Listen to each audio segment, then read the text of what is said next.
I never thought the day would come when I'd be back at Lanier Ranch for good. My dad had passed a year ago, and it took me this long to step back on the land that had shaped who I was. It wasn't easy, and I'd been avoiding it, but when I inherited the place, I knew I had no choice. This land was more than dirt and trees to me, it was a legacy, a piece of my father's heart. He'd worked it, bled for it, and passed it down to me. I was meant to carry on that tradition. I took a deep breath as I pulled my dusty pickup down the familiar road, feeling the weight of my father's teachings on my shoulders. The trees lining the path had grown thicker, and the old wooden gate that once marked the entrance to the ranch looked weathered, but I stopped. The wind rustled through the branches of the mesquite trees, and for a moment, I was back in time. My dad's voice echoed in my head, reminding me of the first hunting trip he'd taken me on. I touched the cross he'd mounted by the gate. A symbol of the family's pride, and I felt his presence with me. But there was something off today. As I pulled closer to the house, the sight of strangers' trucks parked in front of the yard sent a sharp stab through my chest. I stopped the truck, feeling my heart pound. Something was wrong. Really wrong. I jumped out of the truck, eyes immediately drawn to the group in my yard. They were huddled around a tarp. As I walked closer, my gut twisted. The rifles, my family's hunting rifles, lay there on display like merchandise at a flea market. My father's old Winchester, passed down from him to me, was among them. Standing over the rifles was Trish Donnelly, the local HOA president. Her smile was all smugness, a combination of self-satisfaction and overconfidence. She looked up, eyes meeting mine, and I felt my blood boil. "Clay, I didn't expect you back so soon," she said, her tone oozing with feigned sweetness. "I thought you were off hunting, way out at the border. Thought you didn't care about this property anymore." My breath caught in my throat. "What the hell do you think you're doing, Trish?" "Oh, just clearing up a little mess. You've been neglecting your land, haven't paid any dues. The HOA considers it abandoned. These rifles," she waved a hand over them, "are evidence of that." My blood ran cold. "You have no right to touch my property." "Well, it's being handled, Clay," she said with a mocking tilt of her head, completely dismissing me. "I'm just trying to do what's best for the neighborhood. The property was marked abandoned. I'm just cleaning things up." I felt my hands ball into fists at my sides. This wasn't just about rifles. This was about the ranch, my family's history being stolen right in front of me. I stepped forward, every inch of me wanting to do more than just shout at her. But I kept my cool, for now. "I don't care what you think, Trish. Get your hands off my property. This ranch isn't abandoned, and I'll make sure everyone knows it." Her smirk didn't fade. If anything, it grew. "Good luck with that," she said. "You're not the only one who has a say around here." But I wasn't going to back down. Not now. Not ever. The war for Lanier Ranch had just begun. I sat at my kitchen table, papers scattered in front of me, trying to piece together what the hell had just happened. The rifles were only the beginning.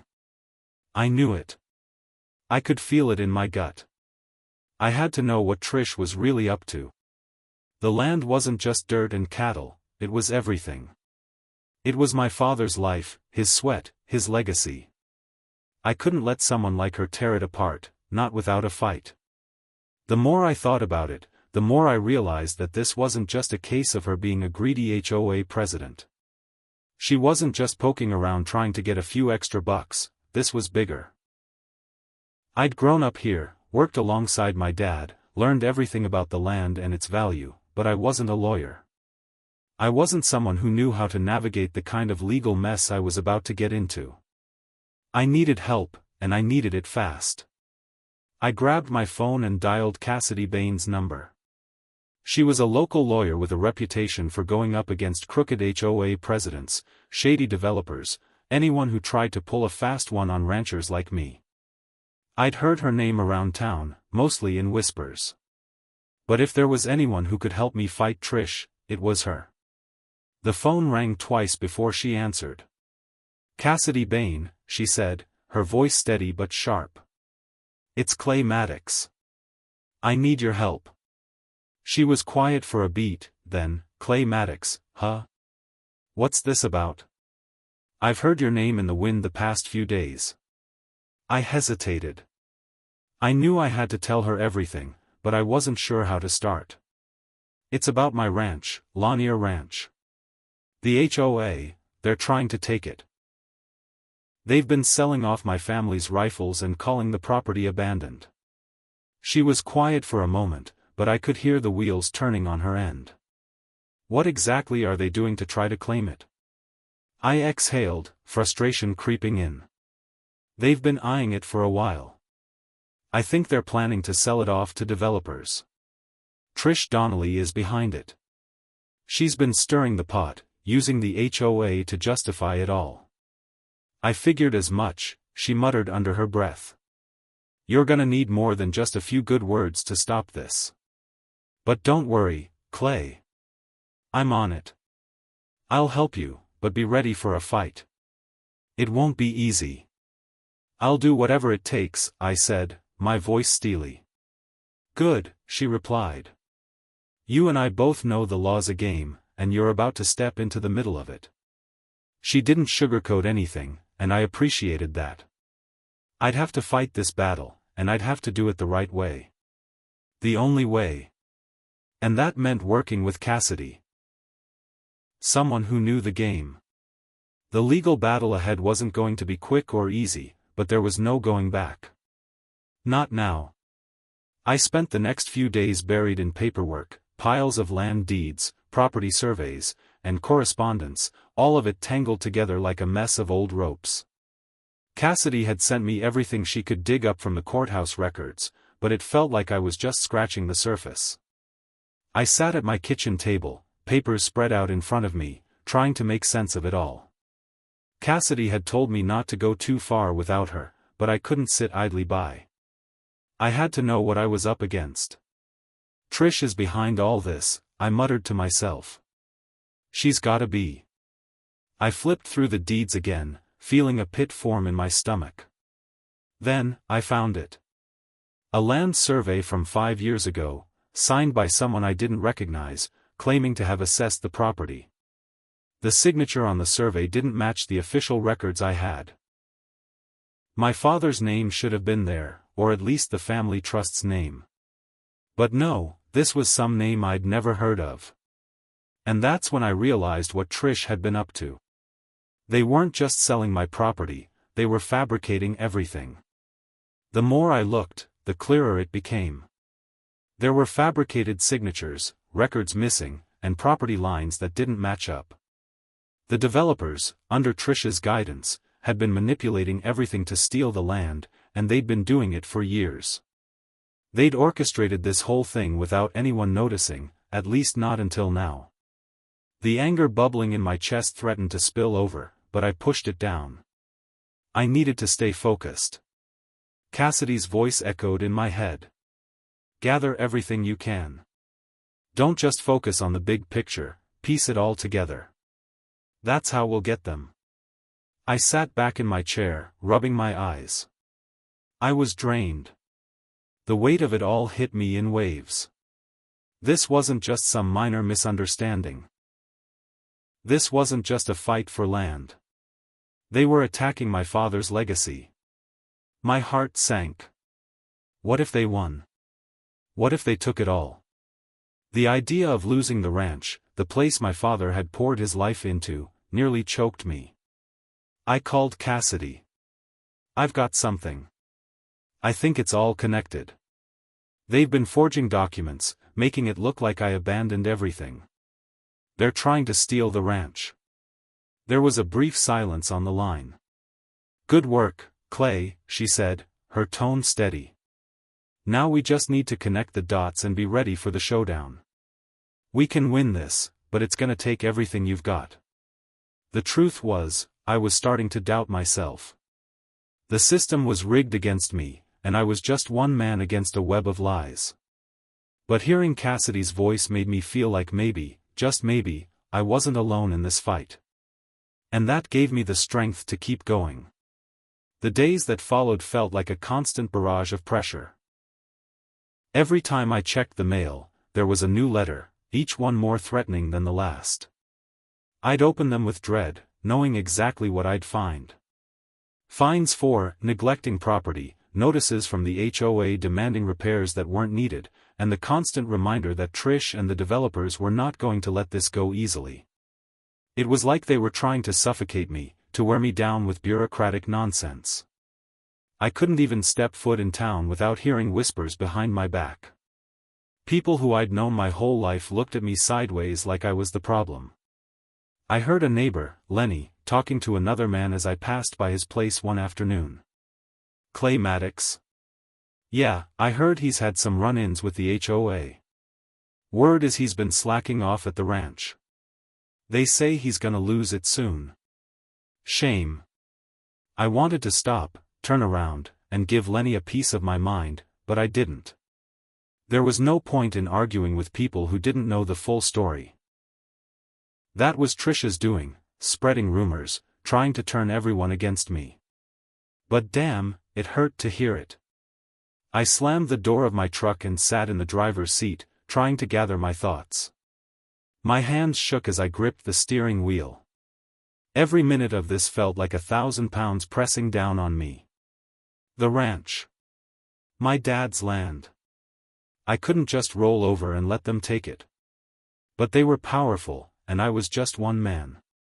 One man with a bunch of forged documents and no real legal muscle to back me up. Then came the phone call. The sheriff's deputy, Harlan, left a message saying that there had been a noise complaint from the ranch. My cattle had been disturbing the peace. I had to hold myself back from laughing, or crying, or both. I knew what was going on. Trish had used her connections to get to the local authorities, and now they were putting pressure on me. The law was being bent to her will, and I was the one caught in the middle.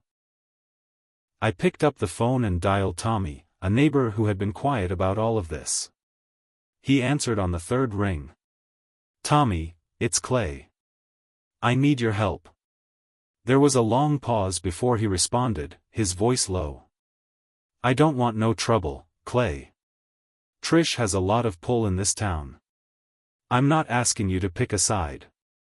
I'm asking you to help me keep the land my father worked for. They're trying to steal it. I heard him sigh. I don't like it, but I've seen how she's treated people. I'll help you, Clay. You're not alone in this. I felt a weight lift off my chest. One person. That was all it took. And soon, I was reaching out to more of my neighbors, slowly but surely. One by one, they came forward with their own stories of harassment, of Trish's manipulation, of the developers bullying them into silence. It wasn't much yet, but it was enough. Enough to make me realize I wasn't the only one fighting this fight. We were a community, and together, we'd stand a hell of a chance. I spent hours at my father's desk, the smell of old wood and leather filling the air. The study had always been his sanctuary, the place where he'd carefully reviewed papers, signed documents, and made decisions that affected our land. It wasn't the biggest room in the house, but it was where I'd learned everything about responsibility, about owning this land and protecting it. As a kid, I'd watch him work here for hours, a picture of patience and resolve. Now, sitting in his chair, the weight of those memories pressed down on me, but they also lit a fire in my chest. I ran my fingers over the surface of his old desk, tracing the lines where his hands had once been. Everything in here reminded me of him, his tools, his books, even the rifle he'd gifted me for my 16th birthday. It was all more than just stuff. It was part of a legacy, one that was now under threat by people who didn't understand what this place meant. The legal battle was getting uglier by the day. The pressure Trish and the developers were putting on me felt like it was coming from all directions, and I'd be lying if I didn't admit that there were days when I questioned myself. Was I really capable of fighting this fight? Was I doing enough? But then I'd think about my father, the man who'd stood his ground through everything. Hell, the man had served in the military, fought in wars, and always came home to this land, to his family, never backing down.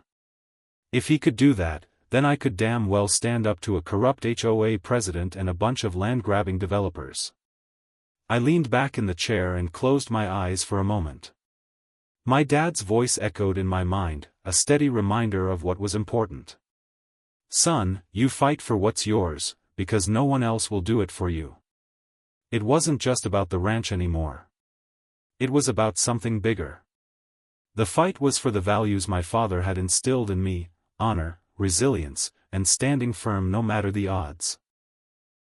I stood up, my resolve hardening. I wasn't just a rancher. I wasn't just a guy trying to save his land.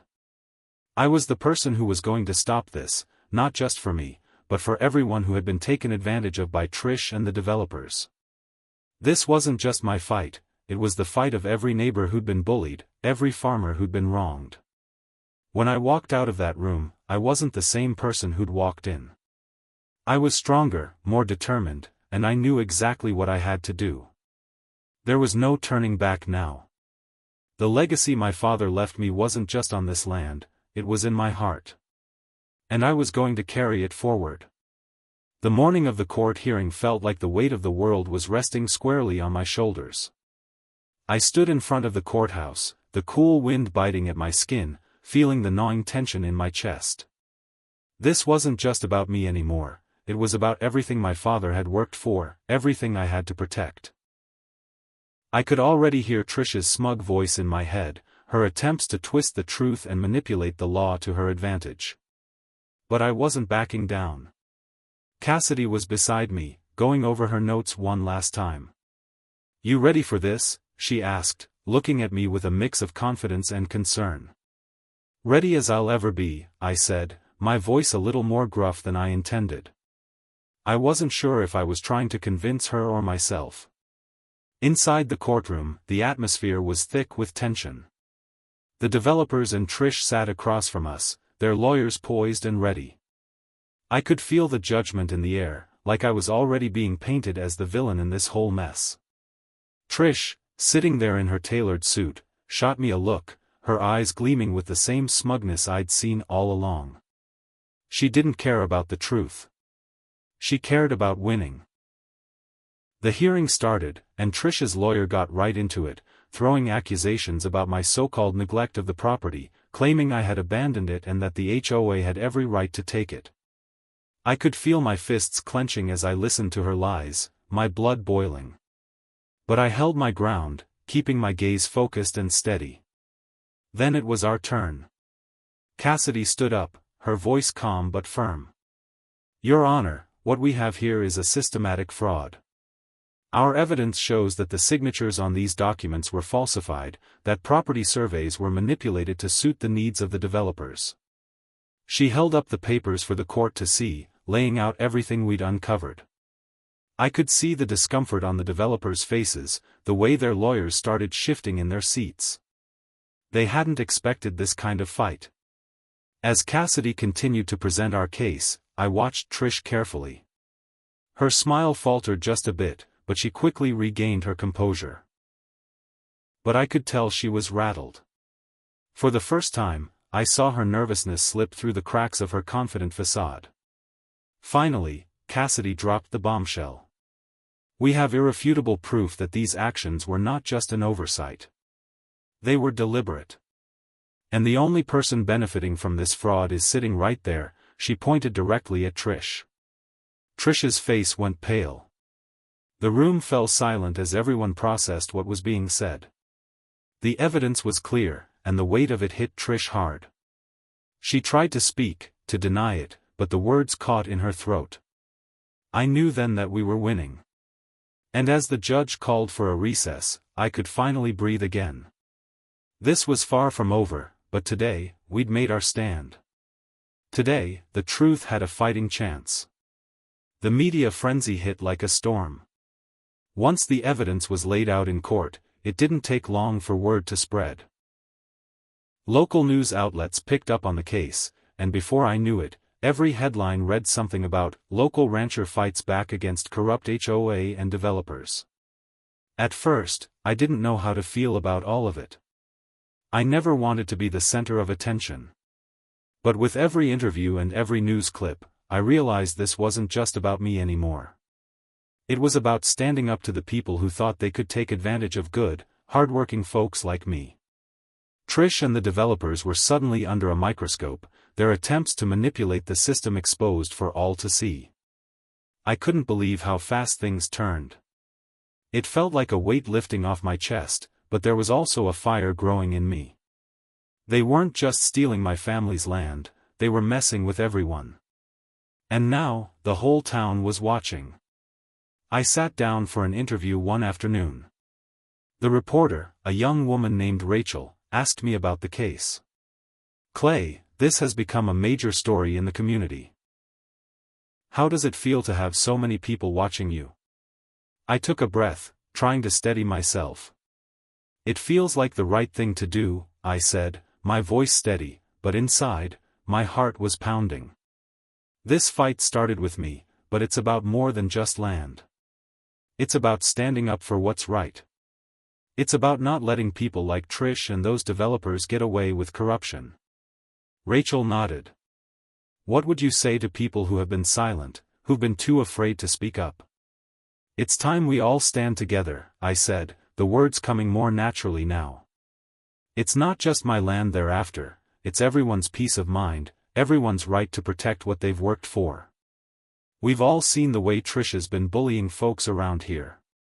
It's time for it to stop." The more I spoke, the more I felt the weight of it all. But I also felt something else, a sense of pride. This wasn't just a fight I was winning, it was a fight the community was winning. I wasn't the only one affected anymore. My neighbors, who had been silent until now, were starting to speak up, too. I started getting calls from people who had been afraid to challenge Trish, afraid of the backlash. But now, they wanted to help. They wanted to make sure that people like her couldn't ruin what had been built here for generations. As Rachel ended the interview, she smiled. "You've got the community behind you, Clay. There's no going back now." I stood tall, looking out at the camera crew. For the first time in this whole mess, I felt like I wasn't alone. This was more than just my fight. It was all of ours. And that made me feel unstoppable. The day the verdict came down, I couldn't breathe. I sat in the courtroom, waiting for the judge to make his decision. My hands were clammy, my thoughts racing, but I kept my eyes locked on the bench, knowing that every second that ticked by brought me closer to either losing everything or winning back what was mine. When the judge finally spoke, his voice was calm, measured, and unwavering. "The court finds in favor of the defendant, Mr. Clay Maddox," he said, and for a moment, I felt like I was floating. "The developers must cease all illegal activities immediately. All attempts to claim the land are hereby null and void. The property must be returned to Mr. Maddox." I let out the breath I didn't know I'd been holding. I couldn't stop the smile that spread across my face. I was in shock, but it was the good kind of shock. Cassidy's eyes met mine, and I could see the relief in them, too. We had done it. Trish and the developers sat across from us, their faces twisted in anger, but I couldn't bring myself to care. I was too busy savoring the victory. The years of stress, the sleepless nights, the constant feeling that I was fighting an uphill battle, it was all worth it. The judge had ruled in my favor, and the land was mine again. Cassidy leaned over and whispered, "You did it, Clay. You really did it." As the gavel struck and the proceedings ended, I walked out of the courtroom with my head held high. The sense of pride that surged through me was overwhelming. I'd fought for my family's legacy, and I had won. When I got home, I didn't waste any time. I drove straight to the ranch, the place that had meant so much to my father and so much to me. I parked near the gate and stepped out, feeling the dirt beneath my boots. It felt like I was walking on hallowed ground. Standing there, I thought back to the lessons my dad taught me, about resilience, about standing up for what's right, no matter the odds. I looked out at the land, now secure, and I could almost hear his voice, steady and proud. He'd be proud of what I'd done. The weight I'd carried for so long began to lift as I stood there. My father's legacy was protected, and I had finally earned the peace I'd been fighting for. This victory was more than just a legal battle won, it was a triumph for everything that had made me who I was. For the first time in a long time, I felt like I could finally breathe easy. My family's land was mine again. And no one was taking it away. The days following the verdict felt surreal. The weight of everything that had happened, the legal battles, the constant pressure, was lifting off my shoulders. It wasn't just about winning anymore. It was about what came after, rebuilding. The community started to come back together. Neighbors who had once avoided me, afraid of the backlash, now stood beside me. People who'd stayed silent during Trish's reign of terror began to speak up, sharing their own stories of her manipulation and the damage done by the developers. It was like a dam had broken. There was finally space to breathe, to rebuild what had been broken. One afternoon, Tommy, a neighbor who had always kept to himself, approached me. "I've got to admit, I didn't think you could pull it off, Clay. But damn, you did." I smiled, feeling a sense of pride I hadn't realized I needed. "It wasn't just me, Tommy. We all fought this. We all stood up for what's right." Tommy nodded, his face serious. "Trish and the others are out. This town's got a chance now." That was the truth of it. Trish's influence, her corruption, was being pushed out. The HOA had been overhauled, new leadership chosen, and people were starting to trust each other again. The community was healing, bit by bit. I found myself spending more time with my neighbors. Conversations about cattle and crops flowed more freely than ever before. We shared stories of the past and visions of the future. It felt good, like we were finally on the same page, working together. I sat on the porch one evening, looking out over the land. I realized how much had changed, not just with the community, but with me. The struggle had tested me, pushed me to my limits. But it had also made me stronger. I was no longer just a rancher trying to protect his property. I was a part of something bigger, a symbol of standing up for what's right, no matter the cost. My father's lessons had never meant more. Resilience, honor, standing firm, those weren't just words anymore. They were part of who I was. The land was mine again. My family's legacy was safe. I stood tall in the knowledge that I had done everything I could to protect it. And as long as I stood on this land, would continue to protect it, no matter what. The fight wasn't over. But with the support of my community and the lessons I'd learned along the way, I knew that it was always worth fighting for what was right. I woke up to the sound of the wind rustling through the trees, the familiar hum of life on the ranch. It had been months since the legal battle ended, but things still felt different. The weight of it all, the pressure, the constant tension, had lifted. The land was mine again, and so was the future I thought I might lose. The community was stronger than I'd ever seen it. Neighbors who had once kept their distance were now helping each other out, working side by side on projects that mattered. The developers were gone, Trish was out, and there was a newfound sense of trust among everyone. We didn't have to look over our shoulders anymore, and for the first time in a long time, it felt like home again.